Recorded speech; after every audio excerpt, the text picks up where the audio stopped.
Assalamualaikum warahmatullahi wabarakatuh. Bagaimana anak-anak belajarnya? Masih semangat ya? Kali ini kita akan belajar tentang organ-organ pencernaan manusia dan prosesnya.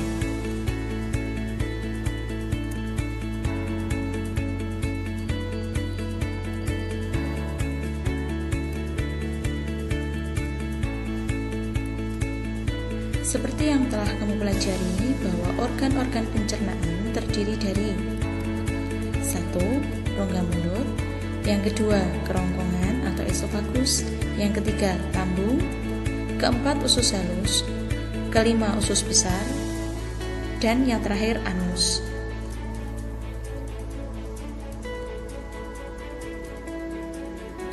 Bagaimana makanan melewati organ-organ pencernaan? Simaklah video berikut ini.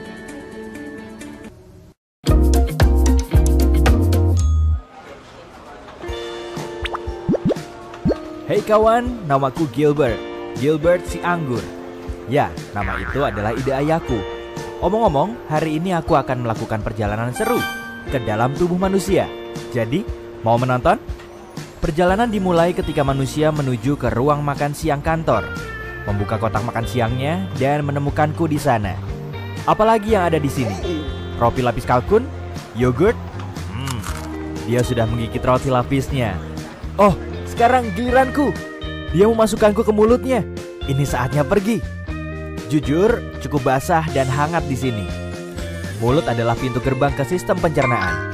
Sistem itu dirancang khusus untuk mengubah makanan menjadi nutrien berguna yang membuatmu tetap berenergi dan membantu sel tumbuh dan memperbaiki diri. Jadi, setelah mengambil gigitan pertama dari apa yang kamu makan, kamu menghidupkan mesin pencernaan. Saat kamu mengunyah, makanan dipecah menjadi beberapa bagian untuk memudahkan prosesnya. Ludah sangat berguna karena bercampur dengan makanan dan bisa lebih menghancurkannya. Dengan begitu, perutmu tidak perlu mencerna seluruh bongkah makanan. Omong-omong, ini fakta seru. Jumlah air liur yang kamu hasilkan dalam setahun dapat mengisi 2 bak mandi ukuran sedang. Hampir 1 kolam penuh air liur. Benar-benar hujan air liur di sini. Wah, lebih baik aku berhati-hati dengan gigi ini. Aku tidak mau berakhir seperti bocah kalkun di sana itu. Sulit karena orang ini menggunakan lidahnya untuk menggulung makanan di mulutnya dan ke arah giginya. Aku benar-benar tidak ingin menjadi selai hari ini. Jadi, aku akan melewati pengunyahan ini.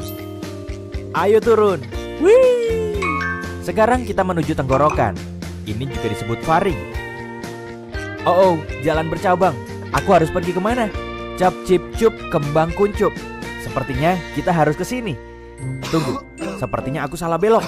Kenapa semuanya bergetar? Aduh, manusia malang ini batuk terus menerus.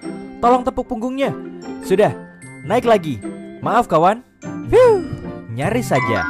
Hampir masuk ke paru-parunya. Itu tidak akan baik. Baiklah, aku kembali ke jalan. Jadi, mari kita coba lagi. Aku dengan benar masuk ke tabung penelan yang memiliki nama mewah esofagus. Aku suka menyebutnya saluran makanan, tapi ini jauh lebih sempit daripada yang kubayangkan. Aku akan terjepit di sini. Hah? Bagaimana bisa aku terus turun? Ah, begitu. Otot-otot di dinding esofagus ini meremas di belakangku dan melemas di depanku. Ini adalah proses yang disebut peristaltis, dan itulah yang menggerakkanku melalui sistem pencernaan. Beberapa detik kemudian, dan kita sekarang telah mencapai ujung terowongan. Ada otot yang terbuka di sini untuk membiarkan makanan masuk ke lambung dan mencegahnya keluar kembali ke esofagus. Ini agak mirip dengan petugas keamanan. Aku hanya seorang turis di sini. Pak, tolong izinkan aku masuk. Hore! Aku sudah melewati katup dan masuk ke perut. Itu mengingatkanku pada kantong dan izinkan aku mencoba dinding itu. Wah, itu dinding yang kuat. Semuanya otot. Sebenarnya aku tidak terkejut. Perut menampung, mencampur, dan menggiling makanan menjadi bubur. Jadi itu harus cukup kuat. Sejujurnya, ini tak tampak terlalu. Ya ampun, apa itu? Aduh, panas sekali. Au, panas. Aku harus keluar dari asam perut ini. Jika tidak, aku akan menjadi cairan atau pasta seperti roti lapis Turki itu.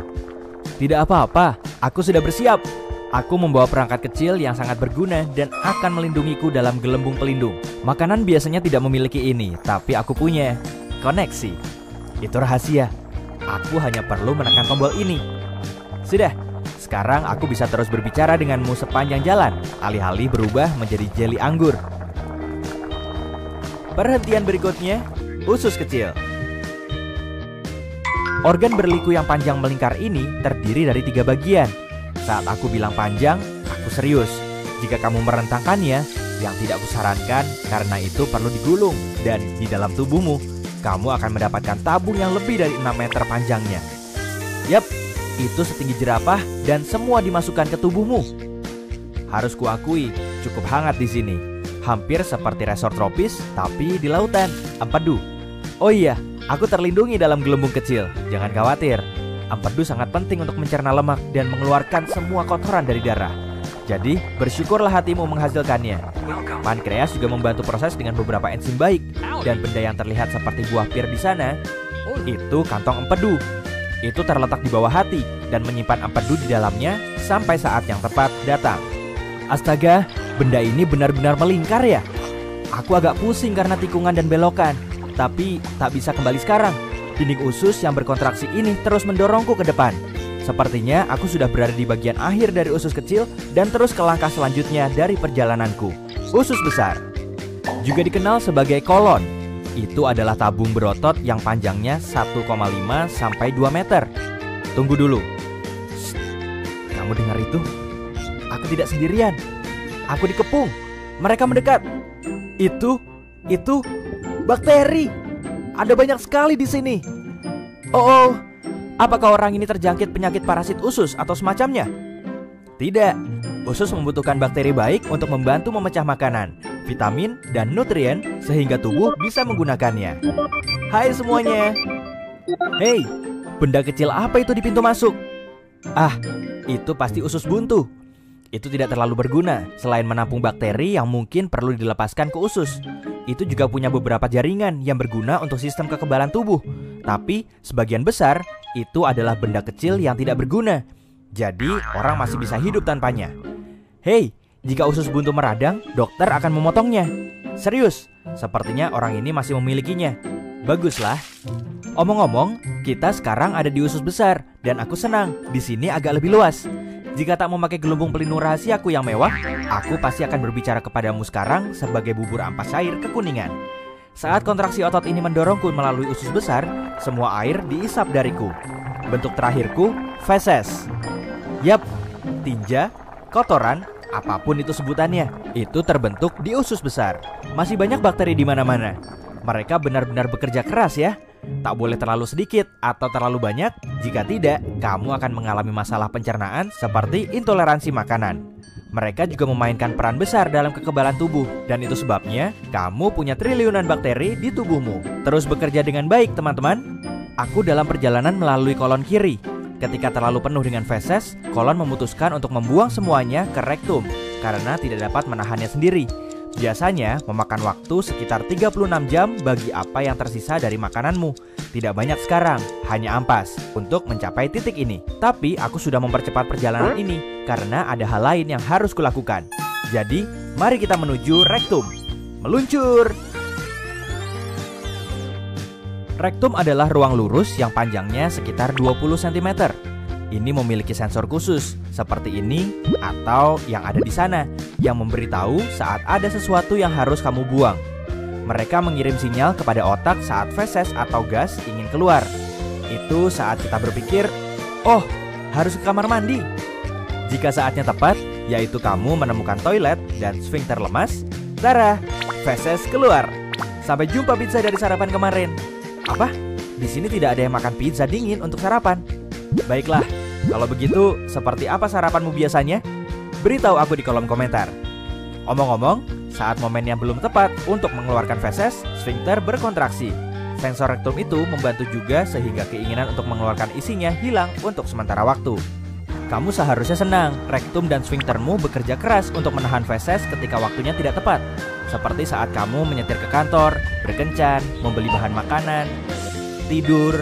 Tapi ketika kamu tidak bisa menahannya lagi, Sfinkter eksternal memberimu beberapa menit lagi atau berapa lama yang kamu butuhkan sampai kamu tiba di kamar mandi. Tidak yakin apakah manusia ini sudah siap, tapi aku benar-benar ingin pergi sekarang. Mungkin aku bisa memancing sensor-sensor ini agar bisa kabur. Oh iya, orang ini sedang bekerja kan? Ini akan canggung. Tentu saja, makanan normal tidak meninggalkan tubuh dengan cara yang anggun. Kamu bahkan tidak akan mengenali makanan yang mana.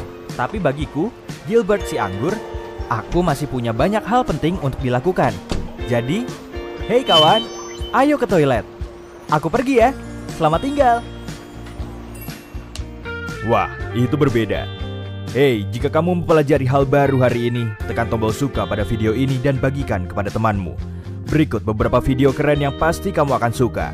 Klik di kiri atau kanan layar dan ingat, tetaplah di sisi terang kehidupan.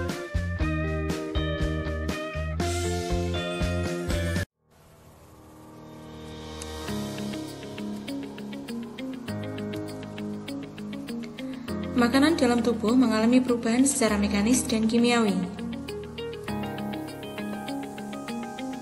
Perubahan secara mekanis yaitu makanan dipotong, dirobek, dan digilas dengan menggunakan gigi. Perubahan secara kimiawi yaitu menggunakan bantuan enzim-enzim yang dihasilkan oleh kelenjar pencernaan.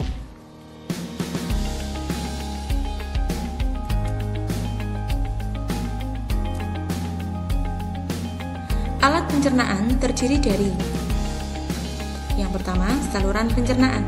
Saluran pencernaan merupakan alat yang dilalui bahan makanan. Saluran pencernaan terdiri dari mulut, kerongkongan, lambung, usus halus, usus besar, dan anus. Yang kedua, kelenjar pencernaan. Kelenjar pencernaan menghasilkan enzim untuk membantu pencernaan, tetapi tidak selalu dilalui bahan makanan, yaitu lambung, hati, dan pankreas.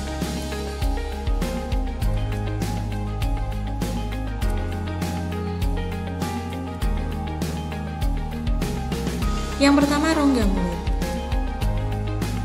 Di dalam rongga mulut terdapat kelenjar ludah, lidah, dan gigi. Ada 3 pasang kelenjar ludah, yaitu glandula parotis terletak di bawah telinga, glandula sublingualis yang terletak di bawah lidah, dan glandula submaxillaris yang terletak di bawah rahang. Kelenjar ludah menghasilkan saliva atau air liur yang mengandung air, lendir, desinfektan atau lisosim, dan enzim petialin serta enzim maltase. Enzim petialin berfungsi mengubah amilo menjadi maltosa. Sedangkan enzim maltase mengubah maltosa menjadi glukosa. Di dalam rongga mulut terdapat lidah dan gigi yang membantu proses pencernaan secara mekanik maupun kimiawi.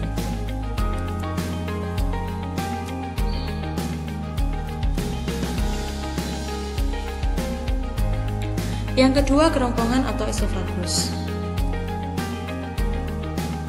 Pada kerongkongan terdapat teka atau faring yang merupakan persimpangan antara tenggorok dengan kerongkongan dan dijaga oleh sebuah klep yang disebut epiglottis.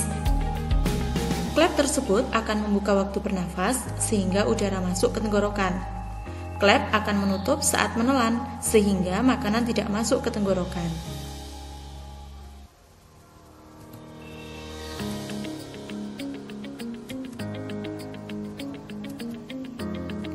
Yang ketiga, lambung. Getah lambung mengandung 3 enzim, yaitu 1. Enzim pepsinogen. Enzim pepsinogen diaktifkan oleh HCl menjadi pepsin. Pepsin akan mengubah protein menjadi pepton. Yang kedua, renin. Renin berperan menggumpalkan protein yang terdapat dalam susu. Yang ketiga, asam lambung atau HCl. Asam lambung atau HCl berfungsi membunuh bibit penyakit yang masuk bersama makanan, mengubah sifat protein serta mengaktifkan pepsin, merangsang pengeluaran gastrin, dan mengatur pilorus.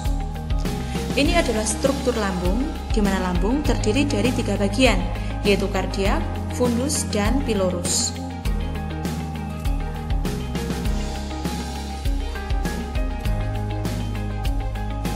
Yang keempat, usus halus. Usus halus terdiri dari 3 bagian. Yang pertama, usus 12 jari atau duodenum. Pada duodenum bermuara 2 saluran, yaitu dari pankreas dan hati. Pankreas menghasilkan enzim sebagai berikut. Yang pertama, amilase atau amilopsin. Amilase atau amilopsin mengubah amilum menjadi glukosa.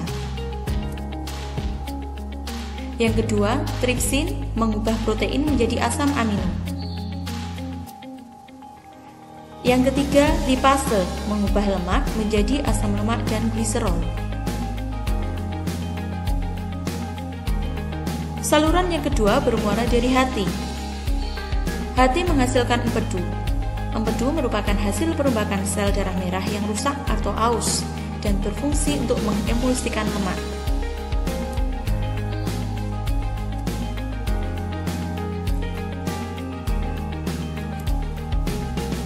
Yang kedua, usus tengah atau usus kosong.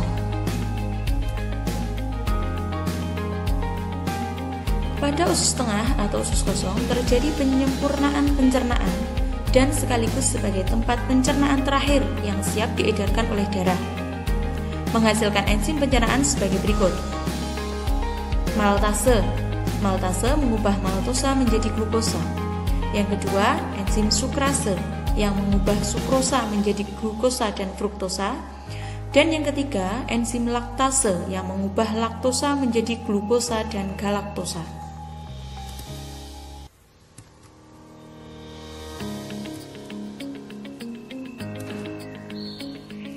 Yang ketiga, usus penyerapan.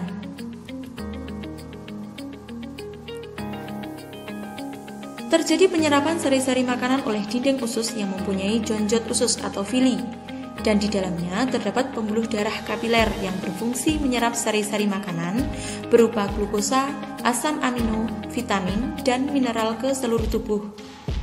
Dan pembuluh fil berfungsi mengangkut asam lemak dan gliserol ke pembuluh balik besar di bawah tulang selangka.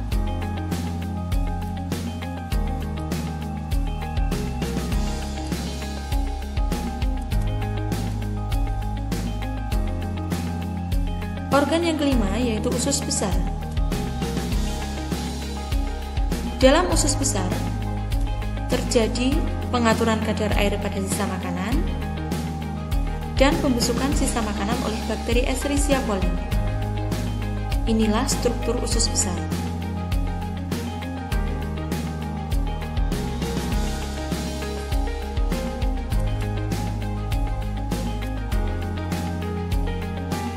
Organ yang terakhir yaitu anus.